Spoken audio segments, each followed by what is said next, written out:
What bloopers? You have a blooper. I remember everything always. Okay, I don't need no second time. If I don't remember, it's because I didn't give a fuck the first time. So don't tell me again. What is this shit? It means Kev. But welcome back to another video with United Front. Sorry we missed last week. I got nose surgery to be able to help with my sleep apnea and stuff like that.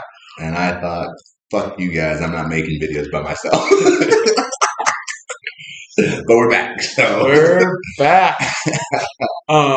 So today we're going to be talking about a subject that is honestly really hot debate and very, very controversial. We're going to be talking about mental illnesses, the top ones, and kind of how we view them, and also treatments to them, and how we see or how we've seen people be able to overcome them, whether it be the clients that we work with or yeah. Exactly. So, Johnny Boy, before we go ahead and dive too far into it, why do you think that we are qualified to go ahead and talk about mental illness and, treatments and all that stuff? So we've talked about this before, is that we have worked in mental health for, between the two of us, 6+ years? 7+ years? 7-ish. And so because of that, for me, that's like a long ass time to be exposed to something and be talking about something. And I personally have read a lot of, I don't want to say self-help or books, but Yeah, a little bit of self-help. yeah, but like I've read a lot of Jordan Peterson. Shout out to him. I've also looked at Wim Hof. I've also read David Goggins' books, and so I'm definitely, obviously, I'm not God or guru, but I feel like I relatively know what I'm talking about. Your pastor. I'm Reverend Bishop. Your Reverend. But that's why I feel. What about you? Well, like you said, we've been in mental health together for the past like 7 years. Definitely, at least me anyways, I've had a lot of time having to deal with other people's problems and trying to navigate how the mind works. Something about me is I'm super interested in how the brain works and discovering patterns in behavior. As you know. Only if he was smart enough to be a neurosurgeon. I am smart enough. I just don't care right now. And so that's something that I have always really focused on and applied to pretty much every aspect to be able to kind of get an edge on pretty much everything. As well as that, read a lot of different mentality books, watched a lot of videos, podcasts. Currently, I'm reading 4 different books by a bunch of different authors about just behavior and reactions and how to manipulate situations, which is just more of behavioral and mental cognition. So I think that's at least a little bit justifying as to why I feel like we talk a little bit about this. Fair enough. So, I'm going to hit the very big one. So, the big whopping schizophrenia. What is your take? Bro, it's kind of spooky. Actually, I currently, earlier today, I was dealing with the guy that is diagnosed with schizophrenia. And honestly, one of the most annoying parts about it, bro, is constantly having to answer the same question over and over again. Okay? But lately, he's been having a little bit of issues with anger. He's been having a little bit of blowouts when a situation is taking too long. Whereas, he wants something at the current moment, but it's going to take longer. He can quickly go to not violence, but just being upset and angry, and he'll smack the couch or just raise his voice a little bit, and kind of you just have to like kind of the easiest way for him specifically is kind of just dominate over him and just be like, yo, like what you're doing is not okay. You need to relax. Luckily for him, it's not too bad to the point where he can recognize and understand, quickly apologize and, move on to the day, which has been nice. But it's a little bit of a struggle to have to deal with. I definitely think that that's one that's more, like on the like realm of like difficult to manage, depending on where you fall. Just because like this guy, even with his little blow up stuff like that, it's very very mild and way more on the easier side. Whereas there are some people that have it way worse than he does, and they're very quick to violence and like because they just don't know what they're doing. They don't have that cognition, understanding what's going on. Just there's a lot of situations that can come from that, and that one's pretty crazy, honestly. Schizophrenia is pretty intense. My experience with it uh, is like medically or chemically induced schizophrenia. So like when someone comes off of meth or crack or whatever. I worked in adult rehab and basically just seeing them like come off of like hard shit. It was, they thought the FBI were after them, just stuff like that. They start seeing people, like people who have been dead for ever in their life. And it's really, really scary because when people are not in tune with reality, they're very, very unpredictable. And they're not able to honestly function correctly. This guy that was there that was chemically induced schizophrenia was, oh, it was bad. He broke stuff. He literally tried to SA the female clients there. Like it was bad. Like I had to let cops had to get involved, stuff like that. But with schizophrenia, it's really hard because it is definitely chemicals in the brain not working correctly.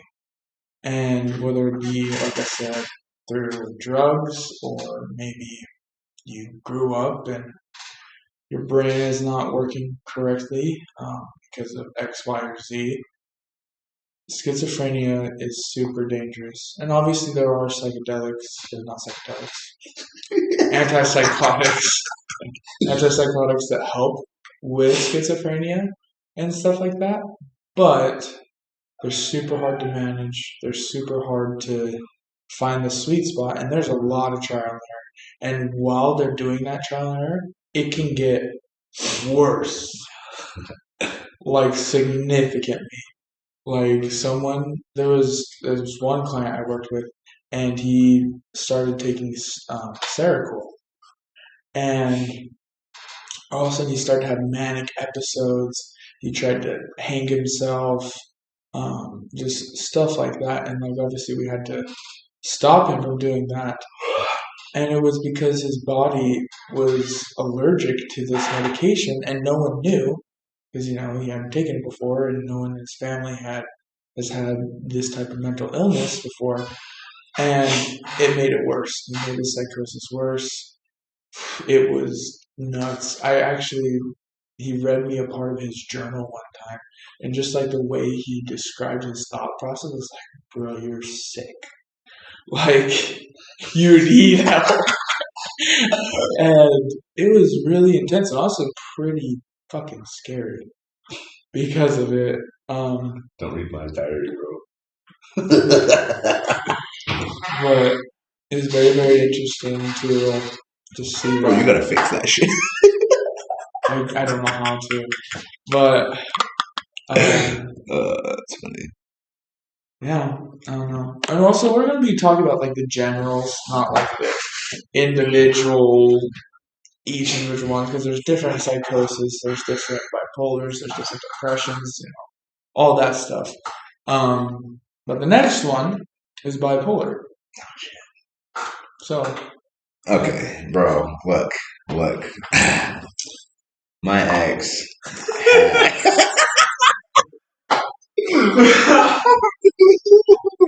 Okay, my ex had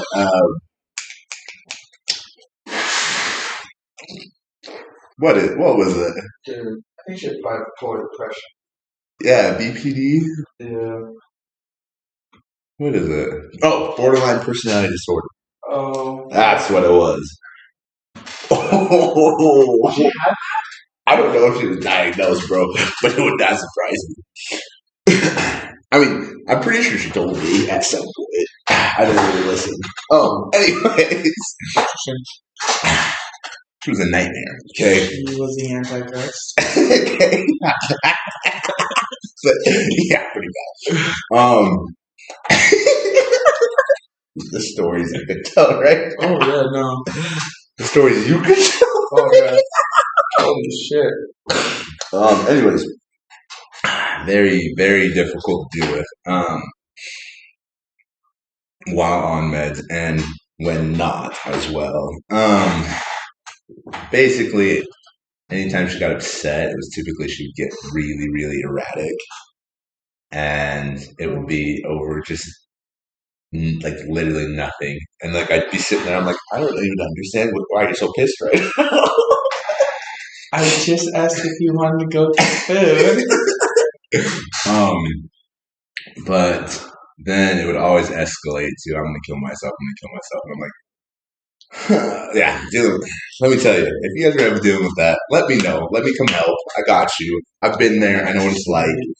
You don't even need Harrison's help. You just need a fucking meet, guys. Well, here's the thing that you don't understand, sir. It's a lot harder than you think it is. Which, because where I'm at, because it's also like you have to be in a certain frame of mind, right? And where I was then, I couldn't do it. But where I am now is much, much different, right? And so, first off, you definitely don't want to be in a situation. If you can leave, definitely. But if you can't, you definitely want to talk to someone, especially someone that has experience that can give you advice and stuff like that. I'm definitely open to talk to whoever needs to, because I do know what it's like. It freaking sucks. We need a Google phone number. We'll put a Google phone number in the description. Fair enough. So I had to deal with that constantly, or the attempt of self-harm.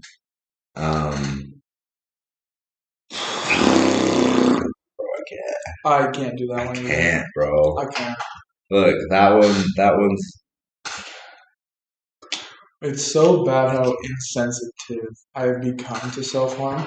Not because not even because of like the females in my life that have self-harm, but because of working with mental health and seeing like the patterns of self-harm. It is literally just to get attention. Right. And it is so bad of me to have this view and be so desensitized to it. But that's just the way it is. And we've also been around it for forever, bro. Yeah. Like, because pretty much, I swear, like everyone we met self-harmed at some point in their life. Yeah. Like when it came to females, yeah.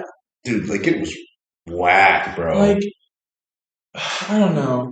It's like very, very interesting. I feel like females, especially like for me, like the girls that like I was talking to in high school that would self-harm. Because now I don't even touch that shit. Like if they say self-harm, like facts. I'm sorry. Facts. I'm gone. Facts. But in high school it was very, very to manipulate me, to comfort them, to get my attention. And I didn't fully realize it at the time, but I started to like realize it as like I dealt with it more and more and more. Because, if you're new to a situation, you're not going to understand. Right. But back to your ex about, her bird, that bipolar. I forgot what it's called. It's called borderline personality disorder. And it's like a subcategory of bipolar. Yeah. But basically, it was kind of like anytime that she became too emotional, she became like a completely different person. That completely different person was a bitch. The other one wasn't great either.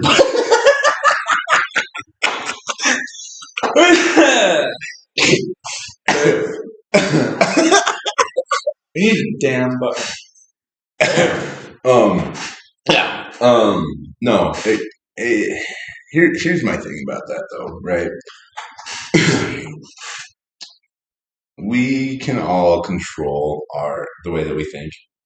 That is like pretty much one of the only things that you can even control is the way that you are, right? Of course, there's going to be some factors in certain situations that change that, but for the most part, you're the only one that can control the way that you think, right?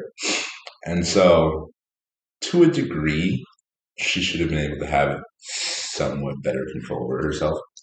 It just came to a point of she didn't want to because it's much easier to just give in than to not. I mean, think about it. How many fat people are in the world? Because 250 years ago, people that weighed, 250 to 300 pounds were literally put in circuses, and it was seen as, like a disease. Yeah. Whereas now it's like glorified. Yes, Queen. Go, Lizzo. But that's something that you have 100% control over, right? And so it's like, but it's also just easier to just keep eating, right? Rather than, doing what you need to do, eating healthy, going to the gym, doing all that stuff, right? And so I don't think she wanted to have control over it because whenever, for most people, whenever someone starts having the urge to do something, they're just like, you know what, I want to do it, so I'm going to do it. We've all been there, but I mean, there's just certain things that you have to be able to understand and control yourself on. And definitely behavior is one of the biggest ones because that's the thing that can also make and break you as a future, especially as a man. Because as a man, if you start losing your temper and all that stuff, that's what causes school shooters. That's what causes, rapists and all that stuff. And so you definitely have to make sure that you're keeping in check of yourself. And that goes for, both genders. Yeah. With bipolar, it's very, very difficult to manage and also treat because, like Harrison said, with his ex-girlfriend, the meds. I'm gonna say this like from a medical standpoint of view, and I've been very, very interested in psychotics and stuff like that. It's medication only does 50% of the work. It puts your body in that state of mind to be able to function correctly. But like Harrison said, if you're not willing to function correctly, you're not going to. It's just simply not going to happen. There's nothing you can do about it to be able to get in that right frame and be able to get in that right headspace to be able to manage your bipolar. And like we've talked about, that there's multiple subclasses of bipolar, like bipolar depression, bipolar whatever, and it is what it is. But that one is super hard to treat and super hard to get rid of. The next one kind of is similar to this one is identity disorders, and that can be borderline personality disorder, whatever it's called these days. I've heard it's called multi-personality disorder, whatever it is. It changes so much, and it's sometimes really hard to keep up with. But what do you think about that? What do you think about just that wonderful disease? I mean, that one is kind of interesting, honestly. The fact that people can actually get into some type of frame of mind that they actually can believe or act like a completely different person. And I completely, see that as, like, first off, like, to me, I just think that's, like, crazy, right? Like, interesting wise, I think that's crazy because it's something that I feel like a lot of people, you could say a lot of people do, right? Not diagnosed, but a lot of people do that, because I mean, think about it. I'm not going to act the exact same way with you as I am with, let's say I'm trying to go, pick up a girl at a bar or something like that. I'm not going to act the same, and to a degree, I'm acting as a completely different person. That's right. And so then you take it to the point where it's like people have it where it's completely enhanced and they have like to the point of one part of their brain can like shut down and a completely different function that has different memories and all that other stuff kicks in. Mm-hmm. Right. And so it's like literally the neural pathways are being changed in the brain to affect the point that you're acting as a different person. And so treating that as I've actually experienced firsthand, it's very, very difficult. But it's definitely possible to get a handle on things, right? But, just like seeing the change and kind of just the differences and having to understand all that stuff, it's very difficult to have to be in any type of relationship with someone that way, whether it's a friendship, relationship, whatever it may be. Very difficult because you also don't know how they're going to react. Right. And it's very difficult to get like some type of a read or a pattern on how they're going to be in certain situations. Whereas, when someone's constantly themselves, you can pick up, certain tendencies that, turn into more of a consistent thing of what someone's going to do. And so that can be kind of a dangerous situation. And for the most part, if someone's not mentally well, I don't deal with it in the first place. But, at the time, I don't really know what to do. So I'm just going to do my best to kind of be there for you and kind of help you understand that, like, I'm not a threat. I'm here for, and kind of just integrate myself into all those personalities so that you can be seen as someone that's helpful. And then you can kind of have more of an influence of trying to help keep that main personality on, and then kind of help, them make sure they're doing what they need to do to be able to keep that all in check, where it's just the one. I think the best way I can describe this, me and Harrison have this video. It's called Dinner with Raphael. Oh, I don't know why, but I thought you meant the Pennywise dance. I don't know why that's my Pennywise. But that just didn't make any sense. Basically, it's this video where this couple, they're about to tell his family that they're getting engaged, and he tries to prepare his fiance, just like, hey, my brother's got a condition. Look, if you guys haven't seen it, first go watch it because it's so funny. But basically, there's like points where it starts where it's like this very awkward scene. You don't know why it's so awkward because like the parents are they're a little creepy, but they're not like super bad. And then all of a sudden the brother's just like, Jimmy, say hello to my girlfriend. Who the fuck is Jimmy? And this is what he responds with. He's like, my name is Raphael, Ninja Turtle Warrior. And just like throughout the video, there's like, it's so bad. It's so funny, but so bad. Way too much fun for him. Always. Just a little bit, yeah. But he talks about the fact that he honestly believes that he's Raphael. Look, I believe you do. And it's very, very funny because it's not funny. It's kind of sad because we're laughing about it, but that's how it is. The video, the diagnosis is not funny. The video is funny. So check out. It will kind of help you like understand kind of like the way that their mind works and stuff like that, right? But it's in a much funnier view, right? Yeah. Bro, I'm gonna watch it again. When we come out with our merch, who the fuck is Jimmy is definitely gonna be one. So Facts. Yeah, get Facts. prepared for that. Facts. Because we say it all the time to each other, just randomly. We never say it here though. Yeah, we never say it on the podcast, which is super weird. Yeah. I don't know.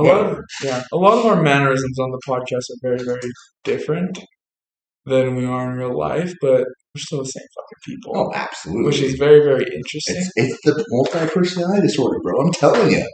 We're not the same here as we would be there. That's fair. Maybe we're trying to kind of put on a facade, put on that mask.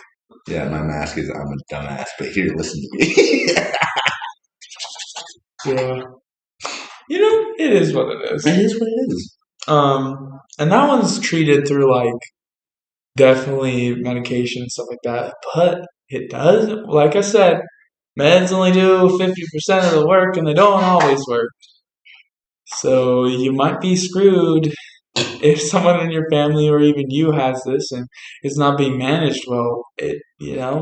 Life is fucking tough. That's all I'm gonna say. That's facts. That's facts.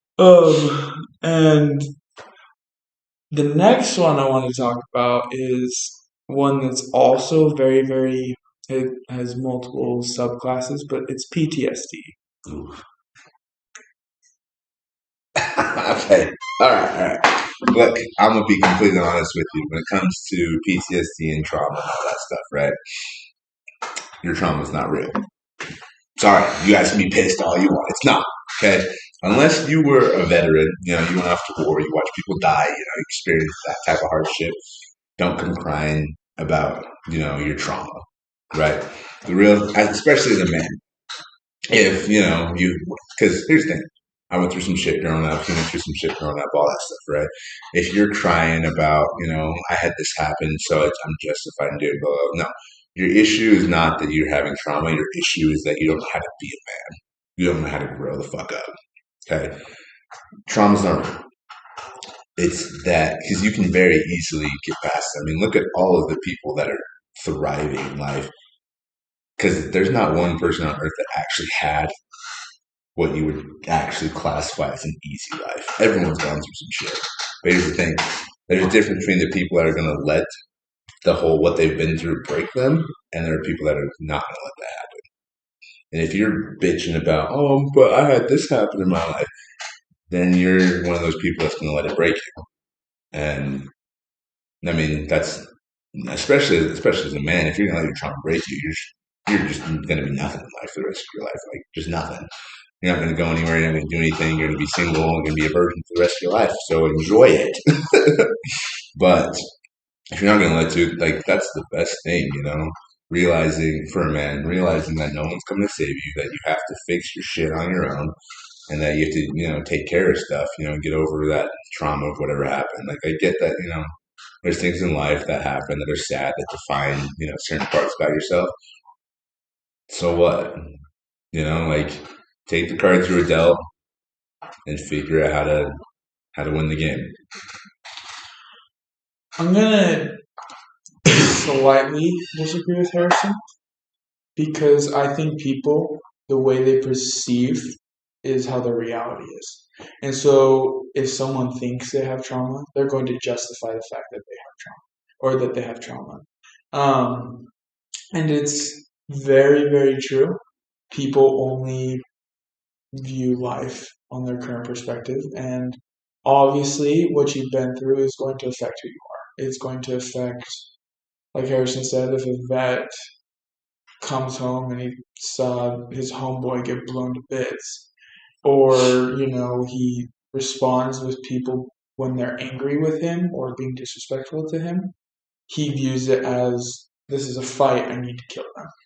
And PTSD is a very big thing.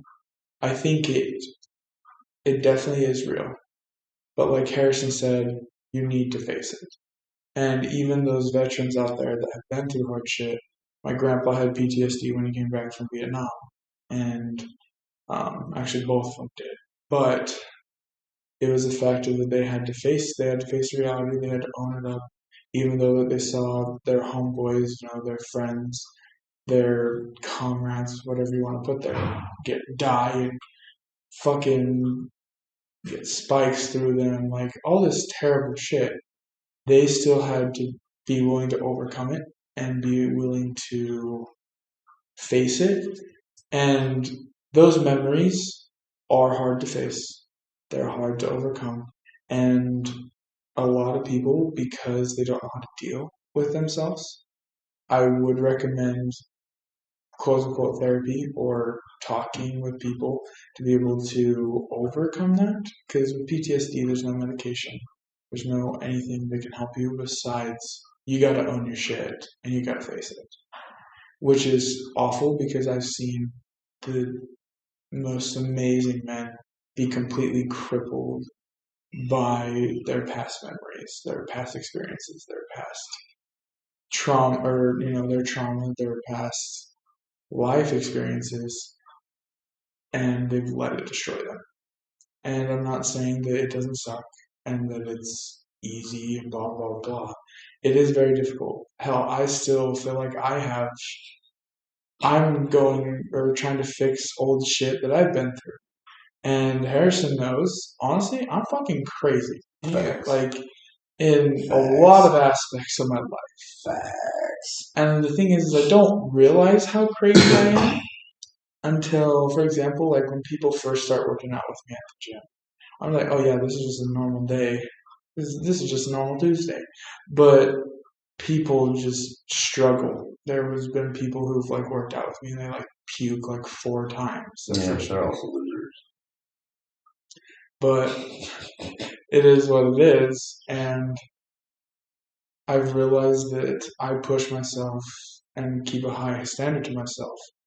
Very, very honestly, sometimes detrimental to me because of my past experiences, and I have to be willing to overcome that and accept myself as a whole, that I do have problems, I do have all these things. And I'm not saying I have PTSD. I'm not saying that. I need to clarify that. But what I am saying is that, like Harrison said, everyone goes through garbage, but it's about you owning it and overcoming it. Exactly, because there's a difference. There's a difference between everyone says that they have trauma, they have trauma, they have trauma. You don't have trauma. You went through a traumatic situation, and situations end. Okay, and with that and the difference with that is trauma is something that's gonna deal with for the rest of your life. Whereas a traumatic situation, like I said, it ends, which means it has an expiration date. That expiration date is dependent on you and dependent on when you decide to get through your stuff, Because, I mean, even with this guy, we're dealing with some stuff for him right now that he's dealt with, when he was younger and just never dealt through, never really Worked through and faced and all that stuff. And so we're working through all of that with him right now. And so, and even though the situation that he's in or was in that happened to him was super traumatic and very hard for him, and that changed a lot of things for how his family dynamic worked, right? But none of them faced it, and so they all justified it, and so it, in a way, crippled you guys. Mm-hmm. Whereas because you guys are seeing it as trauma instead of a traumatic situation, but now. Hopefully, I mean, that's been changing at least a little bit to see the difference between the two. Mm-hmm. And that's also hopefully, change your outlook on how things can be as well. Yeah. Next one is my least favorite one, and it's defiant disorders. In our work profession, that is all we know how to fucking deal with. And we deal with a whole bunch of little shit. Where literally it's like the littlest thing is like, hey, can you pick that up? And they're just like, fuck you, just blow up in your face. No one tells me no. Like, Harrison always gets the yes. You can think you're telling me no, but you will tell me yes. Harrison always gets the yes. Always get the yes. And now go on. I like to think I always get the yes because I'm defiant. But no, defiant disorders are super, super, especially with this like modern day culture, and which is so sad because like our generation is so bad with this, and it's so sad because it happens all the time. Yeah, I don't know. That's my kind I of hate take. the fact that you have to say our generation. Like, I don't identify with these people, bro. That's right. I said these people. I think no. I definitely struggle with that. I hate having someone telling me what to do. Like, for the longest time, if you told me to do something, I would purposely not do it. Like, I'd have people be like, hey, you should check this song out. I'm like, no, just because you told me to.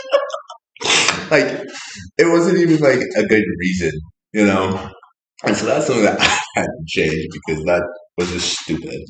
It's not like one of those huge things or like really effective, but it's just like it's just me being stupid and just being arrogant. And arrogance is one of the biggest factors in failing in life, and so I've had to be able to work through that. But yeah, no, I've always hated people telling me what to do, especially when it comes to family, especially with the way that my family is. I definitely have issues with them telling me what to do. But being able to understand that, like, in situations, some people are telling you what to do for your betterment, and so being able to see past my own, well, I don't like that, this is someone else's idea or whatever it is, and seeing past that and being able to think, okay, why are they telling me this? Is it something that's going to be for my betterment or my detriment? Are they trying to get something out of it?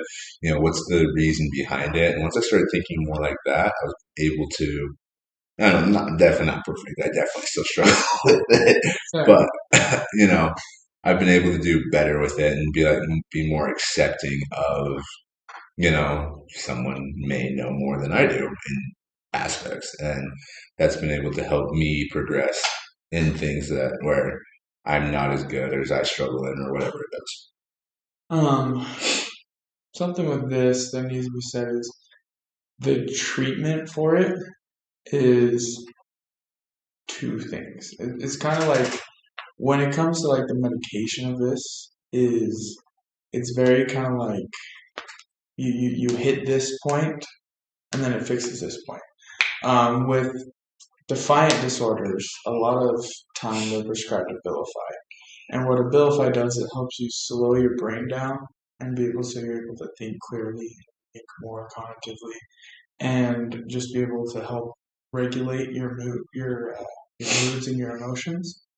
And so, because you're doing that, you're able to affect the defiant disorder because they're able to think. Like Harrison said, he's like, hey, this person is telling me this because they're trying to help me, they're trying to do this. Their intentions isn't to control me, it's just them, giving advice. And that is how that is kind of treated. And obviously, like I said, try multiple things because no one's a cookie cutter person. If everyone was the exact same, life would be very significantly boring. Facts. And because of that, people are going to respond to things better. Like for me, something that helps me regulate my emotions is honestly, I do cold plunges. And Yoga, yeah, I do yoga, meditation, I consider yoga. getting yelled at by me. I just let that happen. But I mean, you don't really have a choice. well, like I said, I've realized that it's going to happen, so I might as well. I'm just going to sit there and be like, okay, whatever, Harrison's on his box. Hey, I don't know what you're talking about. Because typically those end with, yeah, you're right, so give me that on my box. I will say, sometimes it's a little much. Well, there's like, with Harrison, he has a point, but then he gets on his soapbox after he's deliberately said his point, and then he continues to get on his box. Look. I gotta make my point to the point that you understand, and I gotta make you feel so shitty that you never do it again. His methods are a little unorthodox. I will say that. But they get results. This next one is pretty intense. Eating disorders. And that, I'll just name them all. We have bulimia, we have bigorexia, we have anorexia, and we have binge eating. And they're all obviously hit different things. Like bigorexia is people who are so obsessed with gaining muscle mass that they put fucking synthol in their muscles and stuff like that, and it's awful for you. Shit happens.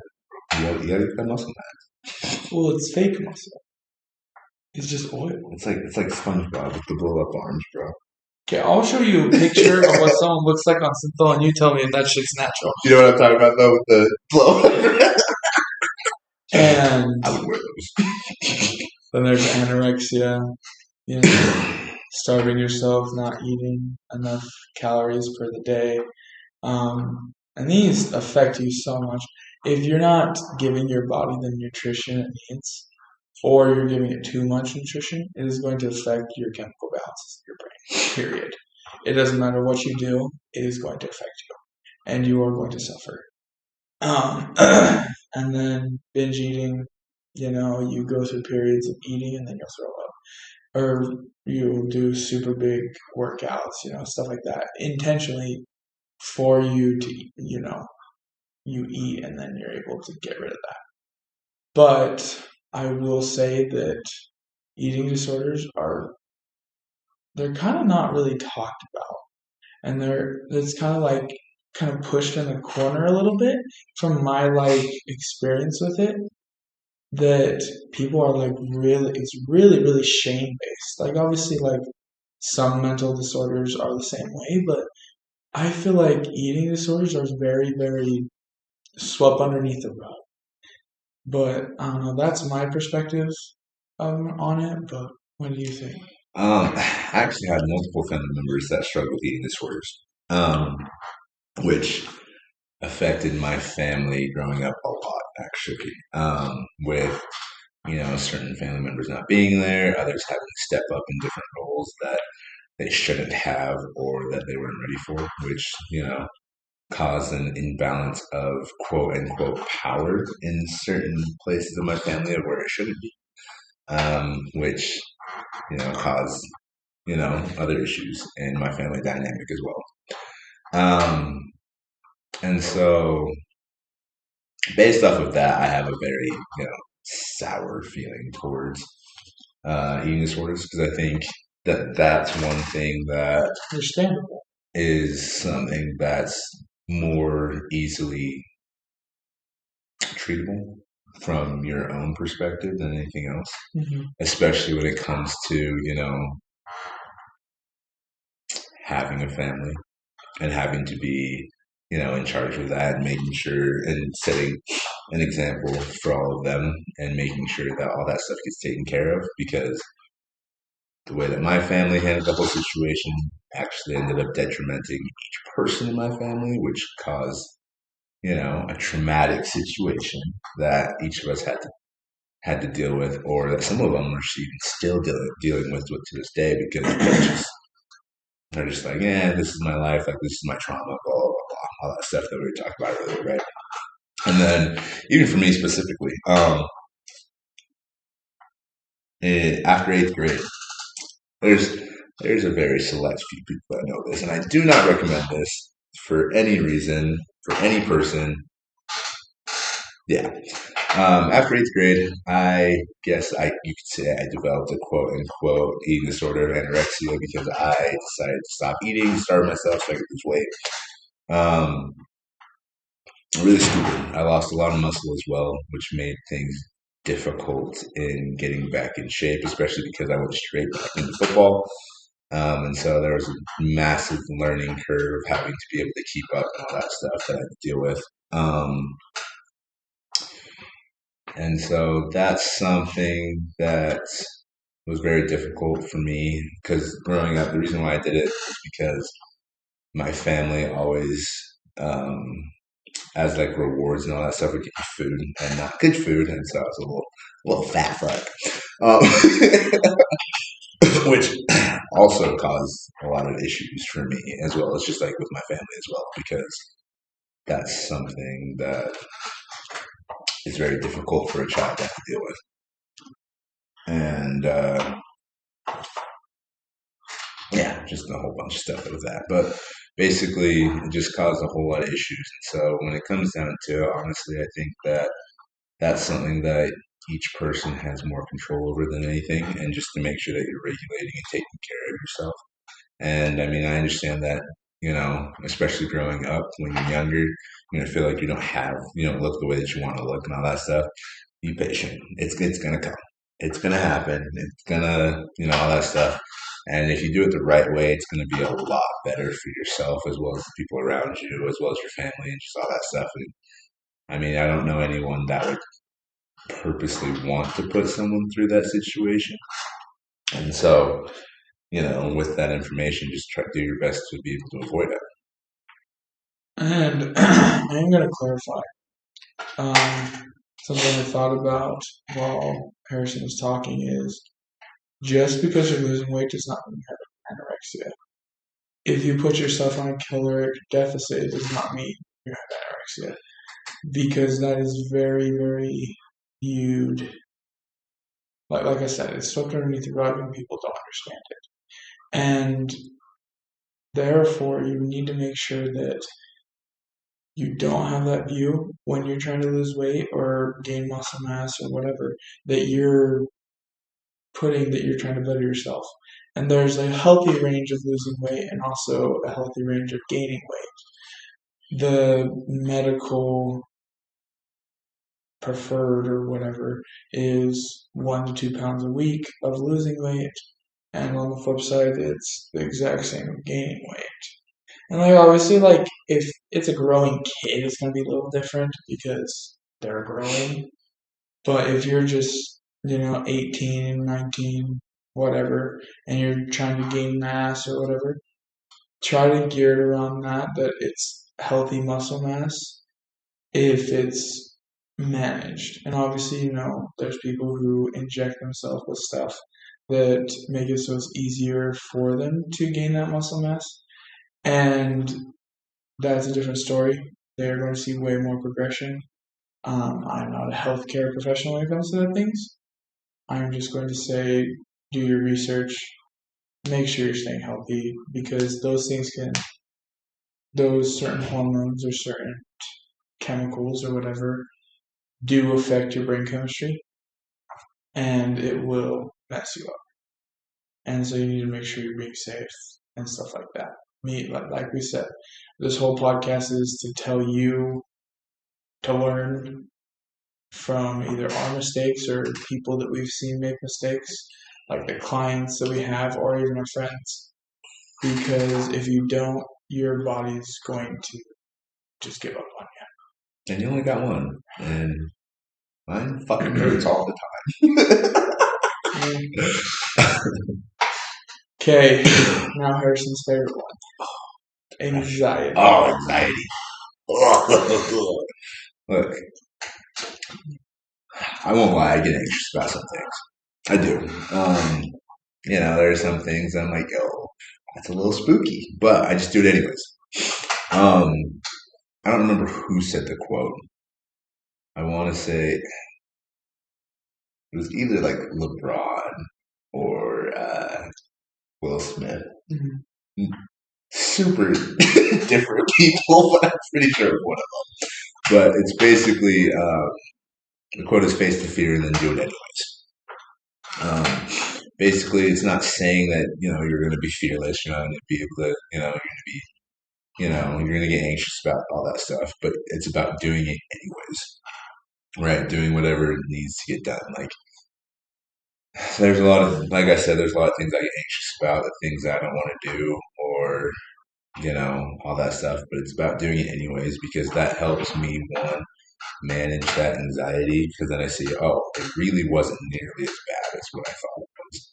And so next time if I have to do something like that, that or similar, it's a lot easier to be able to overcome that. And honestly, that's pretty much the biggest thing for me. Of course, there's other people that have strong anxiety and all that stuff, right? But basically, what it is that you're just thinking of a situation of I'm so worried about this situation going this way that it's kind of crippling me. But it's typically we think of situations worse than what they're actually going to be.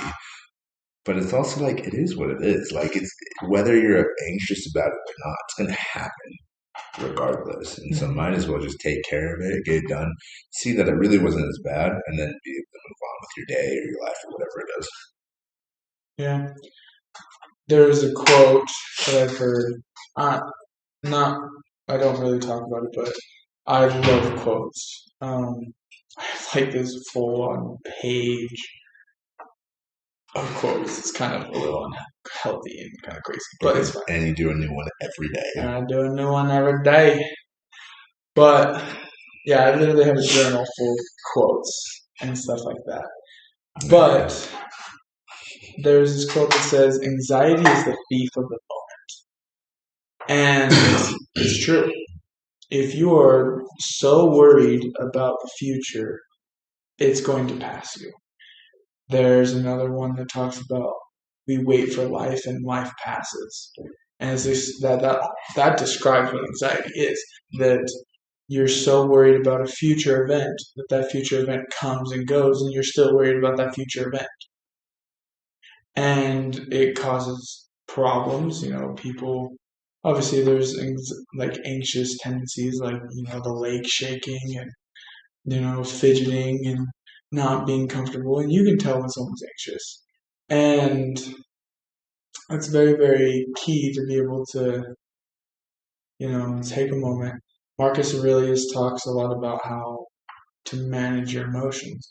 I feel like the best way to manage anxiety is to breathe, or cold therapy, and just taking that moment to pause, breathe, settle back in the moment, and overcome that is the best advice I've seen therapists give, is that you just take a moment, reset, breathe, and go on from there. And that's how I do it as. And obviously there's anxiety's sister, which is depression. And yeah, Is that your way of leading into depression? 100%. I'm going to tell a story. Okay. It's almost going to be the direct quote of the story, but Long time ago. I'm going to tell the story. Right. So in the 1970s, there was a plane crash, where a 17-year-old girl was the sole survivor, and she woke up in the plane crash next to her decapitated mother, and she was there by herself and had to survive for 11 days in the Amazon, and she thought she was going to die, but then some local villagers found her. They were able to get her back to Germany, nurse her back to health, and she got back and she went back to work. And people asked her, like, how were you able to do that? Did you go to therapy and all that stuff? And she said, back in my day, we didn't go to therapy. And so she was able to deal with, the plane crash, super traumatizing, seeing her decapitated mother right next to her, extremely traumatizing, having to survive by herself for almost a full 2 weeks in an unknown region that she's never been in, almost dying, and still be able to go on with her day, right? And so, but there are a lot of people nowadays that can't even deal with people, commenting online, being like, "You're stupid, you're ugly," and you go to therapy for that. I mean, of course, do what you want to do, but I mean, clearly at some point we're just glorifying, your problems are so much bigger. They're not. Right now the world is in such a state where we justify every reason that everyone has for anything, right? And being depressed is one thing. Everyone gets depressed. There's been multiple times in my life where I've been depressed, but I've never had depression, because that basically what it is that when you're depressed about something, it means you're just not liking how your life is. Because, example, if you're super depressed and your life were to change in a positive way, you would not be depressed anymore. You would not. You physically, mentally, whatever it is, you would not be depressed anymore if your life changed in whatever way, right? And so by that alone says that it's a state of mind of how you're feeling. So go ahead, be sad, be depressed, all that stuff, right? But don't justify it like, oh, I have depression, so I'm justified in any time that I get sad to sit and be a little shit for the rest of my life. No, that's not how it works. You can have your sad days, but you still need to do what you need to do. You need to still train every day, go to work, do all the things that you are required to do, whether you're in that depressive state or not, because that's what's going to get you out of it. And so if you're constantly depressed, right, then that by definition would mean that you're never not depressed, which means you're never happy. And As we know, that's not true. So therefore, once again, it's just a state of mind. And so if someone that's dealt with all of that, can still move forward and, deal with their shit, you can't because, Becky in North Dakota said that I looked fat in my favorite dress. Clearly, it's more attention seeking than anything else. You know, Yeah. So I'm gonna tell a story. So there's a test that the medical people use to grade how high or low both depression and anxiety are in a certain person, and it's just like a simple questionnaire. And I think it's called a B something, but that's irrelevant. I can look it up later. But basically, just casually, I was filling this thing out. And it was so funny because this doctor, I think it was an MD, but whatever. She's just like, are you okay? And I'm like, why the hell are you asking if I'm okay? Like, I'm fine.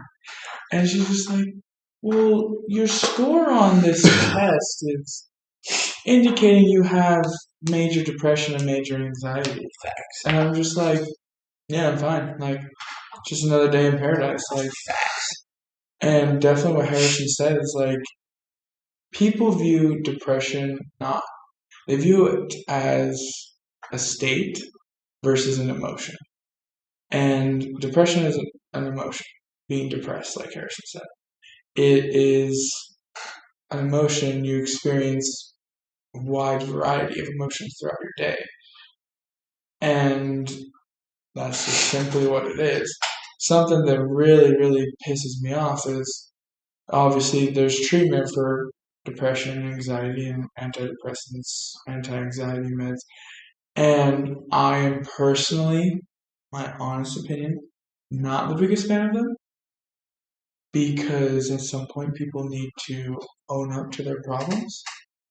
And I understand that, if you need to use it for a little bit, use it for a little bit.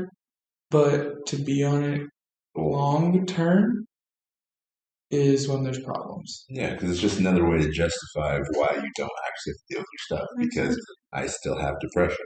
Exactly. And like it really, really pisses me off like when people think that you don't understand. Like when they're just like for example, a lot of the time at the ranch or, you know, repping right now.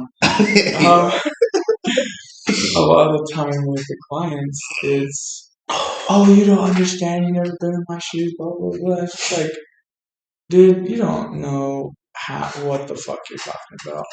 Like, I've experienced hard things, like Harrison said, I'm working through a lot of stuff that I never did. And honestly, I'm kind of grateful for it because I feel like that when I'm in that, when I'm, don't want to say done working through it, but once I get to a more, not comfortable, but manageable place with the certain thing I'm working through, I feel like it'll make me a better father. And thank God I'm not a father right now. Yeah, I was about to say that makes it sound like you are a father. You didn't tell me something. Yeah. Thank God I'm not a father right now because I personally do not feel like I am ready for those wonderful challenges in life. But I feel like once this becomes a more manageable thing, I will be.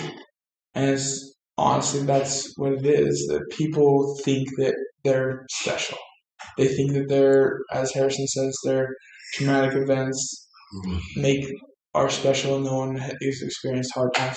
Or even no one's experienced the exact same thing. Like, obviously, people respond to situations differently. But, I've experienced, a lot. And when people say, oh, you don't understand what it's like to feel this. And I'm just like, a lot of, honestly, what Harrison said, ignorance leads to failure. And also ignorance leads to fear. And because people are so ignorant and they think that they're special in X, Y, and Z, they don't face themselves And obviously, as someone who has faced themselves many times throughout their life, or my life, it is difficult and it's hard. But the thing is, you're not going to survive as a person if you don't. The thing is people, and obviously this might get a little political, then I think the pharmaceuticals and stuff like that, they push antidepressants, antipsychotics, anti-anxiety meds on people so they control them. And it takes away that sense of control over yourself. And the biggest thing is I want to say this, is that people need to realize that when it comes to mental illness, they just need to own their shit. Because, and it's also, this is going to sound very, very interesting because we live in a first world country, me and Harrison, but it survives. Like, it's do or die. We adapt or die. And obviously it's not death, like physical death that happens. Well, obviously sometimes it does because of suicide and stuff like that. But Unalive. Unaliving. Yeah, unalive. Can't say that. Unaliving. Whatever. It's emotional and mental and intellectual death that happens. Social. And these things happen because people don't face their problems. They don't overcome things. For example, there's people I know, like young, attractive guys that are so terrified to even like go up and be around a woman that they just like rather hide in their corner at the gym rather than go and talk to the girl that they think is attractive. It's not true. I've gotten better. There you go. I'm going to say that I've gone significantly better. That's fair. You can now do it in front of me. I can now do it in front of Harrison. But the fact is still some people, for example, my siblings or my brother, he said, "Oh my God, that girl's," okay, he doesn't say that. He says, "Oh my gosh, that girl's so cute." It's like, go talk to her. And he's just like, "No." I was like, "Why?"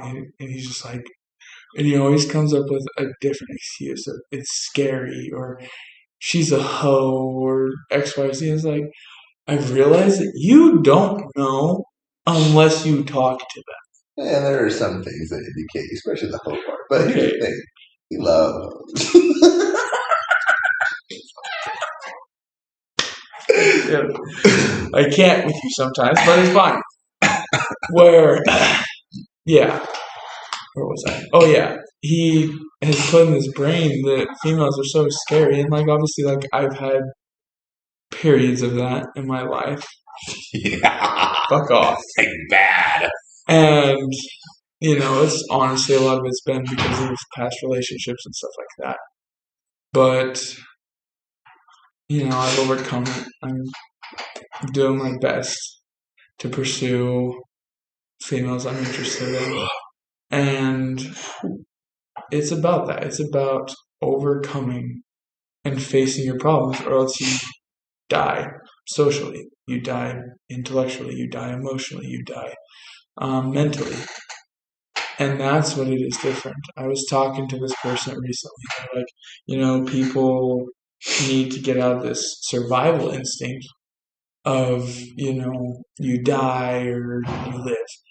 And I was thinking about it, and I was just like, I disagree a little bit, because I'm going to tweak it in this sense of you either make it or you don't. And whether that's you're in a third world country, you can view it as you literally make it, like as in you live or you die. Or in the first world country where you make it is in the sense of you're not on the streets homeless, all that shit, versus, you're successful, you're able to own a home and stuff like that. And obviously there's a wide range in those different areas because the situation is different. But it is you survive or you die in the fact of you thrive or you don't.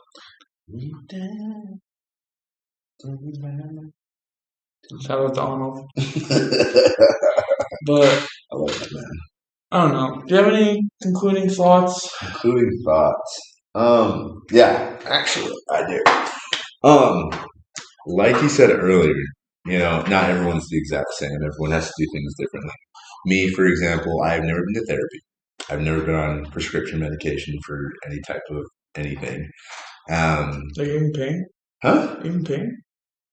Not really. I mean, like when a doctor's been like, "Yo, you fucked yourself up. Like, here's some pain meds for the next 2 weeks." I don't really count that. I mean, like, Okay. prescribed isn't like you have to take this for like the rest of your life to treat something. Oh, I see pain very differently because I just pop 20 Tylenols, call it a day. exaggerating.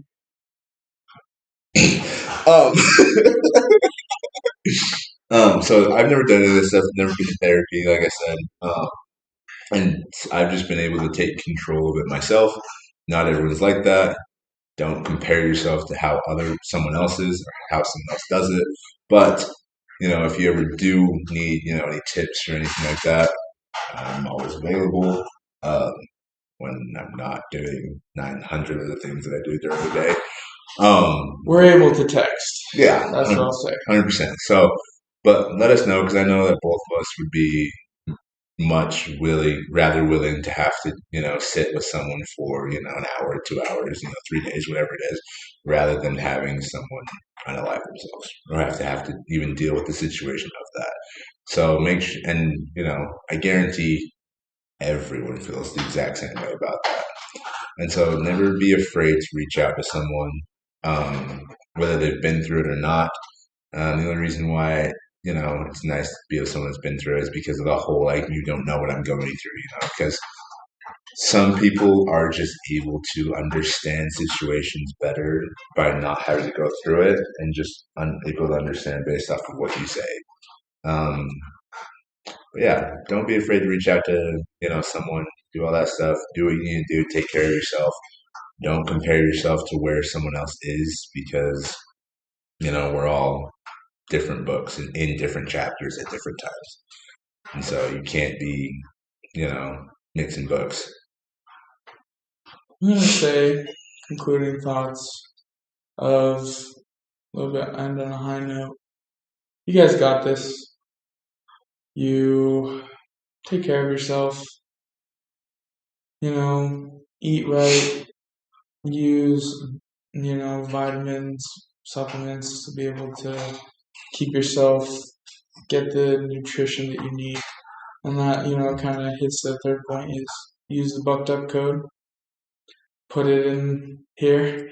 Yep, that's going to cure your depression. I'm not saying that. I'm just saying if you keep yourself healthy and you focus on being healthy, you are going to be healthy. For example, I know Andrew Tate is a very controversial subject, but he talks about that this guy emailed him and said, "Hey, Andrew Tate, I'm going to kill myself, blah, blah, blah." And he's like, "Okay, before you do that, I want you to get a six-pack." And he said, "Once you get a six-pack, I want you to tell me if you still want to kill yourself." And Andrew Tate said that a couple months later, I don't know the exact time, I don't know the story too well, but that this guy emailed him and was like, "Thank you, you've changed my life. I got a six-pack, I got in shape, and I feel better about myself, I don't hate myself." And the being overweight does affect you. Obviously, there's both sides of the spectrum because I would not say bodybuilders when they're on stage are healthy because they are honestly just as bad, if not worse, than the obese people. The only difference is bodybuilders don't sustain that for long periods of time. And they look better. Yeah, and they look better. But yeah. Sorry to all my flabbies out there. I'm right there with you. Yeah. And then we'll get the code and stuff for the merch. Go look at it. It's pretty interesting. Very variety of stuff. We didn't have it up yet. That's why I'm saying we're gonna get it up. We're gonna get it up. That is we'll put that on the agenda. And yeah, that's all I got. Yeah, anything else? I think I'm good too. Yeah, that's about it. Well, that's only one way to end this. United front, Ouch.